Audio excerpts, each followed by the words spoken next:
Magandang gabi mga masters, bali ngayon po ay 8 videos po ma-upload ko po sa aking YouTube channel.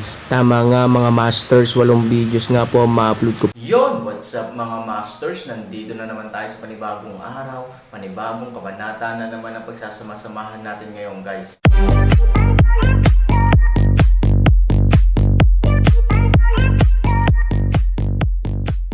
Bali mga masters, kung bago ka pa lang po sa aking YouTube channel, please click the subscribe button, lalong-lalo na po yung notification bell guys, para maging connected pa rin tayo sa isa't isa at maging updated kayo sa mga susunod ko pang video. Bali mga masters, bago natin umpisahan ng kwento ay mag-shoutout po muna tayo para sa mga solid nating tagapakinig. Shoutout kay Chris Abanador at shoutout kay Borok Vlog. Yun na nga mga masters, no? Bali hindi na ito patagalin. In 3, 2, 1, let's go!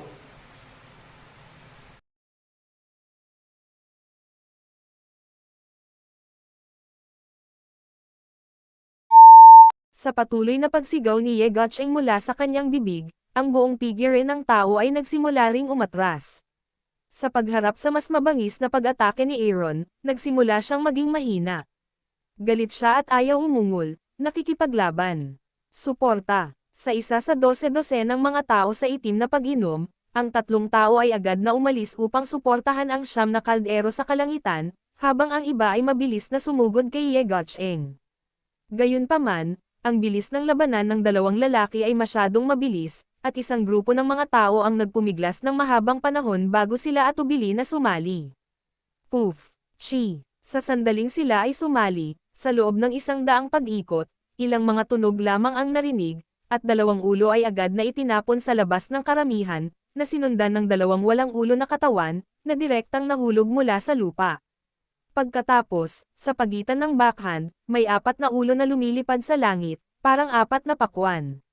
Mole ant, malamig na tunog ng inumin, Aaron mga kamay muli ilipat, mga kamay bahagyang bukas, ay 2 tao kaagad na sinipsip sa kanyang palad.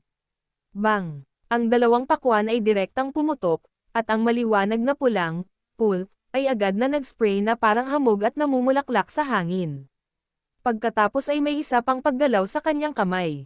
Bang! Ang ilang taong nakaitim na naiwan ay naging blood mist na may sumabog. Mula sa malayo, ang lugar ng labanan ay tila kagagaling lang ng pulang ulan. Ngunit ang maliwanag na pulang kulay, at palaging ipaalala ito bilang isang panaginip sa ilalim ng duguan. Hindi mapigilan ni Ye Gotcheng ang paglunok ng laway sa kanyang lalamunan, at hindi mapigilan ang kanyang katawan na umatras ng ilang hakbang. Siya ay lahat ng kanyang mahusay na mga tagasunod, ngunit sa isang iglap. Kumpara sa huling pagkakataon, ang taong ito ay tila nag-improve ng husto. Lalo na sa mga kamay ng kapangyarihan, ay dalisay sa pakiramdam ka ay lahilakbot. Imposible, imposible ito, ang iyong kapangyarihan. Si Ye Gotcheng ay ayaw tumingin sa Aaron, bakit? Naging miyembro siya ng angkan ng demonyo at nakilala ang Panginoon. Ngayon ay mayroon na siyang ganoong kapangyarihan. Iniisip din niya na kaya niyang makipagkompetensya sa Aaron. Gayunpaman, nang lumaban siya sa Aaron, nalaman niyang ang kapangyarihan ni Aaron ay biglang bumuti ng ilang grado. Hindi tama yan. Tanging siya, Ye Gotcheng, ay isang natatanging talento at kwalipikadong lubos na mapabuti ang kanyang sarili sa napakaikling panahon. Bakit siya Aaron? Basura lang siya. Hindi siya kwalipikadong makipagkompetensya sa kanyang sarili. Sa pag-iisip nito, si Ye Gotcheng ay naging hysterical, at siya ay labis na ayaw na hayaan ang kanyang buong pagkatao na mahulog sa kabaliwan. Sa isang dagandong, direktang sinunggaban ni Ye Gotcheng ang Aaron. Malamig na ngumiti si Han Sanchen. Sa pagharap sa mabangis na si Ye Gotcheng, hindi niya pinipiling hawakan siya.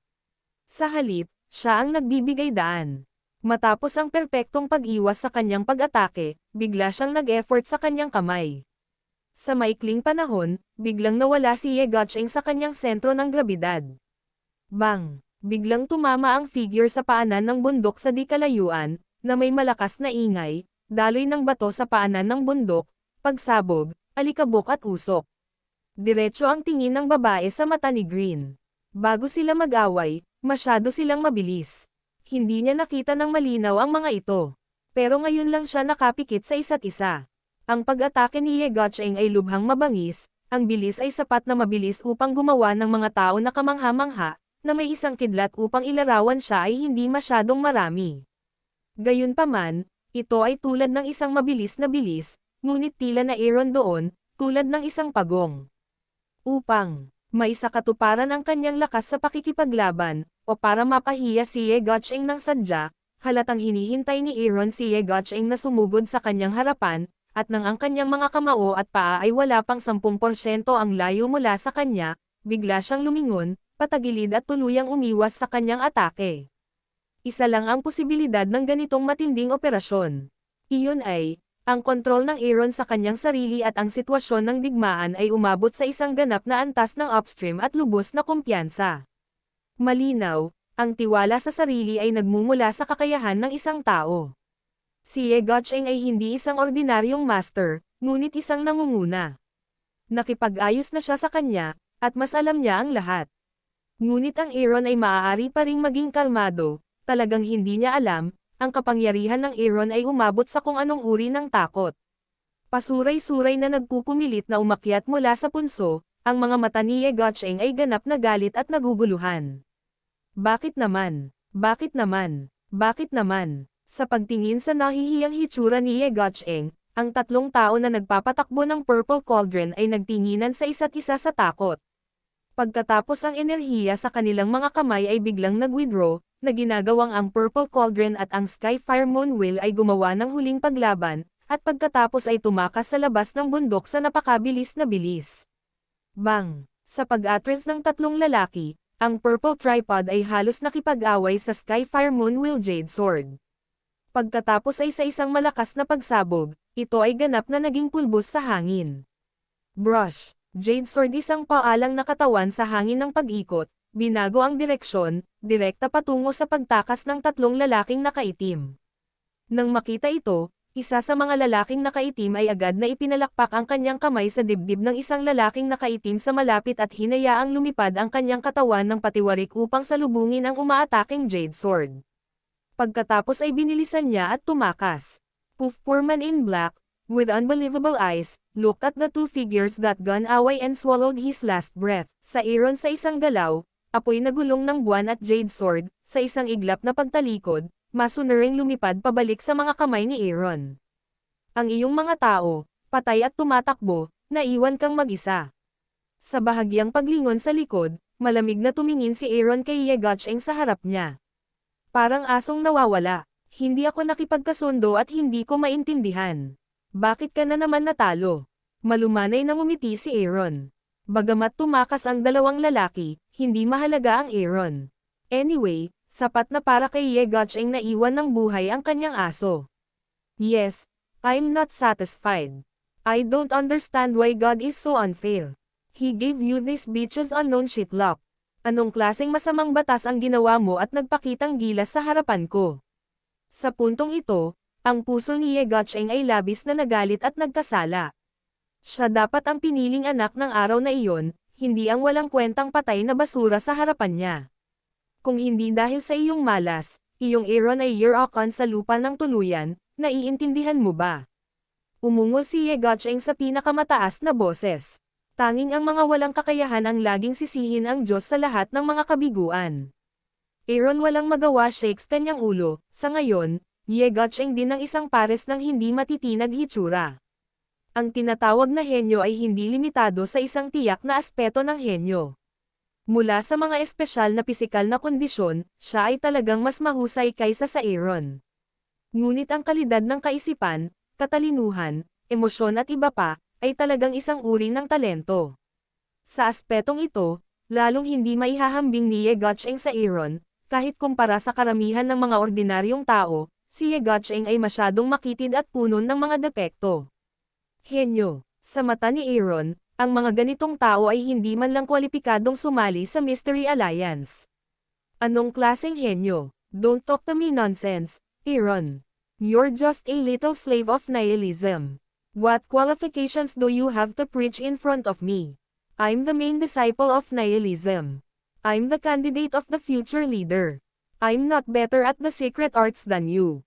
Para sa mga salita ni Aaron, galit na tinuligsa ni Ye Gotcheng. Hindi ko sinasadyang i-lecture ka. Aaron disdains the smile, gusto mo bang malaman kung bakit hindi mo ako matalo? Hindi nagsalita si Ye Gotcheng, ngunit ang kanyang mga mata, na parang aso, ay nakatitig sa Aaron. Siyempre, gusto niyang malaman, kahit ngayon ay nababaliw na siya. Ang Diablo ay mas mataas kaysa sa demonyo. Tandaan, ang iyong ama ay palaging magiging iyong ama. Hindi ka kailanman magiging iyong ama dahil mayroon kang isang anak na lalaki.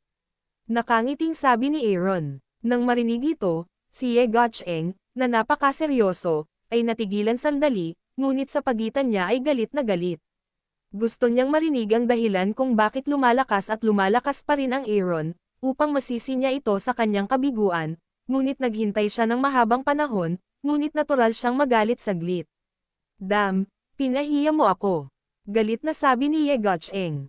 Sa oras na ito, ang babaeng naka-green sa tabi niya ay hindi napigil ang matawa. Sa ganoong tense na atmosphere, hindi siya dapat ganoon, pero hindi niya mapigilan.